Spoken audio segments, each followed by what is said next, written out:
Suppose you were a painting contractor and I hire you to paint my office and you tell me it's going to cost $100 to paint my office. Well, the way it works in business, in commercial business, is that I agree to your bill of $100. So when you're through with the job, you come to me and you give me a bill, and the bill is for $100. The same thing if you go to Sears or any market or whatever and you buy something, they're going to give you a bill. You're expected to pay it. All right, so you as a painting contractor have painted my room. When you're through, you give me a bill, and the bill I read is $400. I reach in my wallet and I pull out a $100 bill and I give it to you. Now you have been paid because I gave you a $100 bill. No, I didn't pay you anything. I paid you nothing. You gave me a bill for $100. I reach in my wallet. I give you a bill for $100. It's called a $100 bill. So now you owe me $100. It's a bill. Look on the $100 bill, and at the top it says a Federal Reserve note. It's a bank note, meaning you now owe me $100. It's a bank note. And so if you had given me a bill for $20, I give you a $20 bill. So all we're doing is just exchanging bills. That's why banks are called banks of exchange. So we're just exchanging paper. Nobody has bought anything. And because of that, the law basically says in America, you cannot pay a bill. So understand, when you say that you've got a bill that you have to pay, you cannot pay a bill in America. That's the law. But you can discharge a debt. That's different. Discharging a debt is different from paying a bill. Since you didn't pay for anything, since you're using the Federal Reserve note and you're buying something, you did not pay for the bill. You didn't pay the bill. So therefore, whatever it is you're buying, you don't own. You don't own anything. It was just a bill of exchange. So they gave you something, you give them something.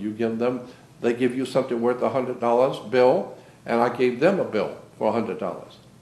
So the bottom line on the way commerce works is that nobody pays anyone, period. Therefore, in point of fact, by law, no one owns anything in America. No one. So that's why you don't own your home. You don't own your car.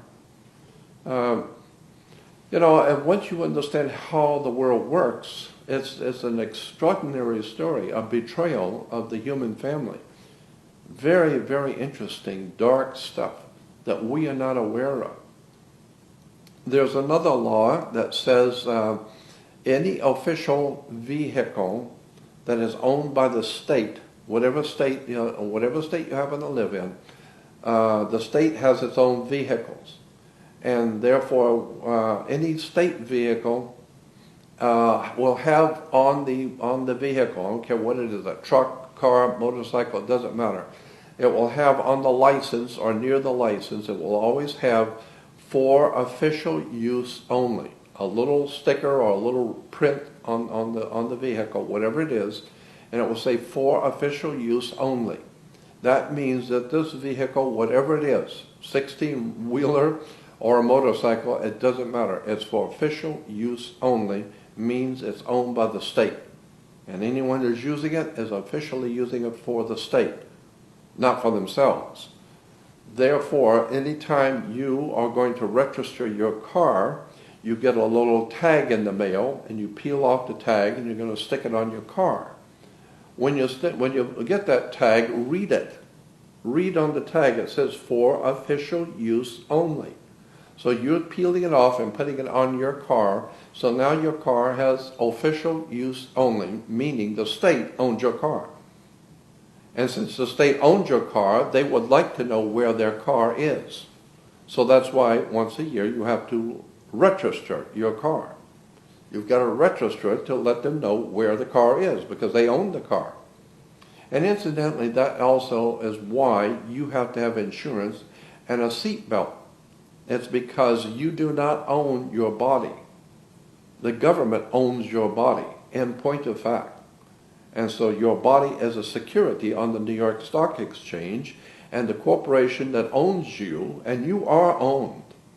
There are laws that expressly say that you are a product, a maritime admiralty product, and you are owned. You just don't know it. And since you are owned, your owners do not want you to get hurt, so that they have to take care of you, because you're a security on the New York Stock Exchange. So you must carry insurance. Well, I mean, that makes sense if you've got a stock on the stock market. If you can insure it, that's even better. And so that's why you have to have a license, you have to have insurance.